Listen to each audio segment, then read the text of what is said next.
Hello dear student, आज हम पढ़ेंगे बॉडी फ्लूइड एंड सर्कुलेशन में प्लाज्मा डिटेल में। ठीक है, उससे फंक्शन से रिलेटेड, उसकी बेसिक कंपोजिशन से रिलेटेड। हम लोग ब्लड कंपोजिशन पढ़ रहे थे, तो ब्लड कंपोजिशन में ही प्लाज्मा एक पार्ट आता है, उसके बारे में डिस्कस करेंगे। सबसे पहले inorganic substance mainly ions, plasma के अंदर क्या क्या पर्टिकुलर चीज़ें प्रेजेंट होती हैं उनके रिलेटेड बात करेंगे। सबसे पहले है inorganic substance mainly ions. Ions में sodium and chloride ions, calcium ions,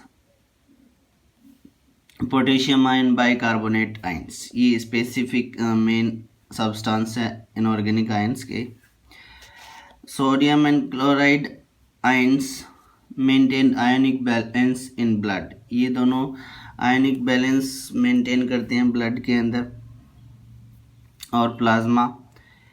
bicarbonate transport gases mainly carbon dioxide, और बाइकार्बोनेट्स क्या होते हैं कि ट्रांसपोर्ट करने का काम करते हैं मेनली कार्बन डाइऑक्साइड को।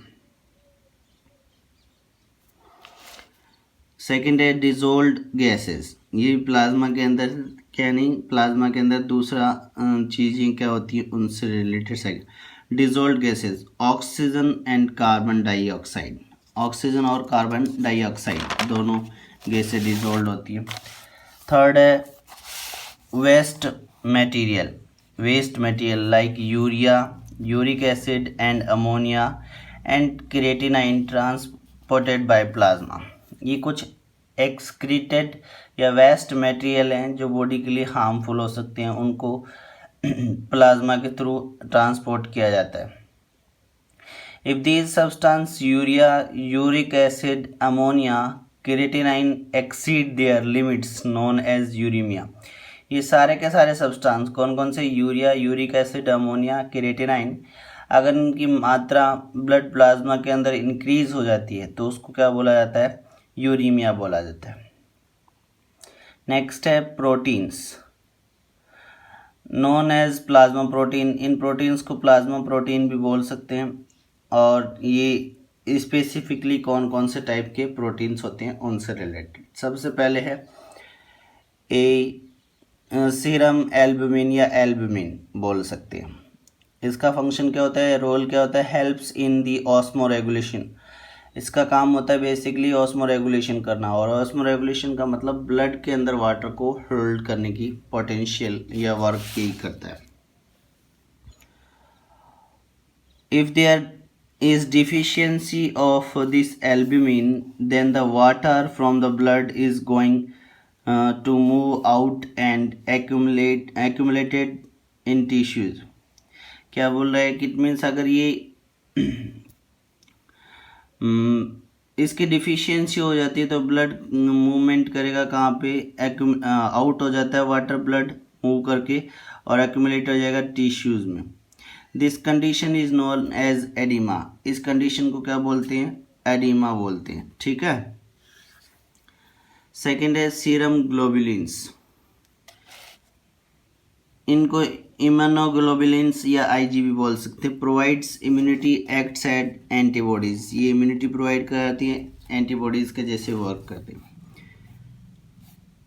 Antibodies which are produced against the specific antigen, और ये एक स्पेसिफिक एंटीजन के अगेंस्ट प्रोड्यूस की जाती है। थर्ड है clotting protein, clotting protein which helps in blood clotting, ये ब्लड क्लोटिंग में हेल्प करती है। जब कोई कट लग जाता है तो जो ब्लड का क्लोट बनता है वो इन्हीं की वजह से बनता है। ये दो टाइप्स के हैं, फाइब्रिनोजन और प्रोथ्रोम्बिन, इनकी वजह से ब्लड क्लोट हो पाता है। नेक्स्ट पॉइंट एंटीकोगुलेंट, ये भी ब्लड के अंदर प्रेजेंट होता है, हेपेरिन बोलते हैं जिसको, heparin which doesn't let the blood clot when it circulating in our body, इसका काम क्या होता है, ये एंटीकोगुलेंट है। जैसे ये कोगुलेंट है, इट मीन्स रक्त का थक्का बनाने में काम आती है, उसको रोकने का काम करती है। ये कब, जब ब्लड हमारी बॉडी के अंदर सर्कुलेट करता रहता है तब, जब कट लग जाता है तब क्लॉटिंग बनती है, उससे पहले क्लॉटिंग नहीं होती। तो ये एंटीकोगुलेंट होता है heparin. Heparin which doesn't let the blood clot when it circulating in body, जब बॉडी के अंदर सर्कुलेशन होता रहता है। But whenever the blood vessels get ruptured its action is reduced. But क्या बोल रहा है कि जब कोई ब्लड वेसल्स टूट जाती है, रैप्चर्ड हो जाती है, डैमेज हो जाती है, तो इसका एक्शन एंटीकोगुलेंट का कम हो जाता है, जिससे क्या है फिब्रिनोजन और प्रोथ्रोम्बिन अपना फंक्शन कर सकें। Next, plasma helps in uniform distribution of heat. Plasma का एक फंक्शन और है कि यूनिफॉर्म डिस्ट्रीब्यूशन करता है हीट का। Helps in maintaining homothermy. Uniform distribution मतलब किस बॉडी को, पर्टिकुलर बॉडी को कितनी हीट का मेंटेन होना है, तो कहाँ पे किसी ऑर्गन सिस्टम को, कौन से टिश्यू को कितनी हीट का फॉर्मेशन चाहिए है, कितनी रिक्वायरमेंट है, उस हिसाब से डिस्ट्रीब्यूशन होता है। और इसी वजह से हमारा बॉडी का टेम्परेचर मेंटेन रहता है, इसलिए हम लोग होमोथर्मी हैं। Next, food material. Absorbed food materials. कौन से अब्जर्व्ड फूड मटेरियल? जैसे glucose, amino acids, fatty acids and other categories of fats like monoglyceraldehyde, glyceraldehyde, monoglyceride, fat and even glycerols. Normally fatty acids तो ये dissolve absorbed food material हैं, ये इनके नाम बता रखे हैं, glucose, amino acid, fatty acids, ठीक है। Normally fatty acids and monoglyceride fat, normally fatty acid और monoglyceride fat present in the form of chylomicron. ये हम लोग डाइजेस्टिव सिस्टम में पढ़ चुके हैं, जैसे कि चाइलोमाइक्रोन होते हैं, तो ये फैटी एसिड और मोनोग्लिसराइड चाइलोमाइक्रोन की फॉर्मेशन में प्रेजेंट रहते हैं। Normal glucose in 80 to 100 milligram per 100 millilitre of blood. ये एक नॉर्मल हेल्दी पर्सन का ब्लड शुगर लेवल है, ठीक है, blood sugar level of normal healthy person 80 to 100 milligram per millilitre of blood. अगर क्या बात कर रहे हैं, if the level of glucose exceed in our body, if it exceed 180 milligrams और मोर। अगर क्या बात करें कि हमारे बॉडी के अंदर ये नॉर्मल 80 to 100 मिलीग्राम से बढ़कर कोई 180 मिलीग्राम और इससे भी ज़्यादा हो जाए, this glucose excreted out in urine, और ये बढ़ी हुई मात्रा है वो ग्लूकोज को हमारी बॉडी से बाहर निकालती है यूरिन में।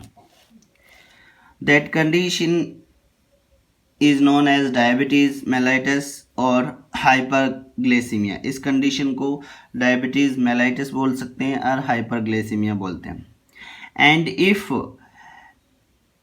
इनफॉल of blood glucose known as hypoglycaemia, अगर ये ब्लड शुगर लेवल 80 से कम हो जाए, यानी 100 to 80 नॉर्मल और 80 के लगभग बहुत ज़्यादा यानी हाइपरग्लाइसीमिया, और इस 180 से ज़्यादा 180 हाइपरग्लाइसीमिया और 80 से कम वो क्या हो जाएगा, हाइपोग्लाइसीमिया हो जाता है।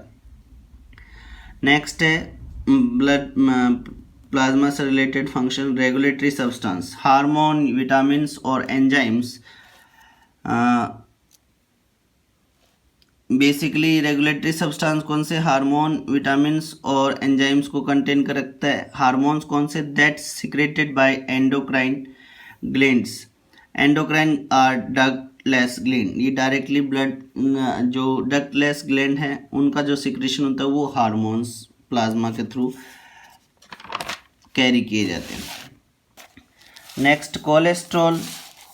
Cholesterol synthesised from liver, it pour into the blood and transported to the plasma. Cholesterol वैसे लीवर में फॉर्म किया जाता है, सिंथेसाइज किया जाता है, बट ट्रांसपोर्ट कौन करता है, प्लाज्मा करता है। कोलेस्ट्रॉल रिक्वायर्ड किसके लिए रिक्वायर्ड होता है कोलेस्ट्रॉल? विटामिन डी के सिंथेसिस के लिए, फॉर्मेशन ऑफ स्टीरॉयड हार्मोन्स, ठीक है। Plasma membrane it provide strength, plasma membrane में स्ट्रेंथ प्रोवाइड कराता है। And synthesis of bile salt, bile salt इनके बारे में हम लोग डाइजेस्टिव सिस्टम में पढ़ चुके हैं। नॉर्मल कोलेस्ट्रॉल लेवल एक हेल्दी पर्सन में 50 to 120 मिलीग्राम होता है पर 100 मिलीलीटर ऑफ ब्लड में। इफ़ कोलेस्ट्रॉल एक्सीड, अगर कोलेस्ट्रॉल इतने से बढ़ जाता है, 120 से ज़्यादा बढ़ जाता है, अफेक्ट्स द ब्लड वेसल्स और हार्ट। किसको अफेक्ट कर सकता है? ब्लड वेसल और हार्ट को अफेक्ट कर सकता है, मतलब हार्ट अटैक होने की संभावना हो सकती है। ये आज का हमारा टॉपिक था, प्लाज्मा के जो सब्सटेंसेस कंटेन करके रखता है उनका फंक्शन, ठीक है। Thank you.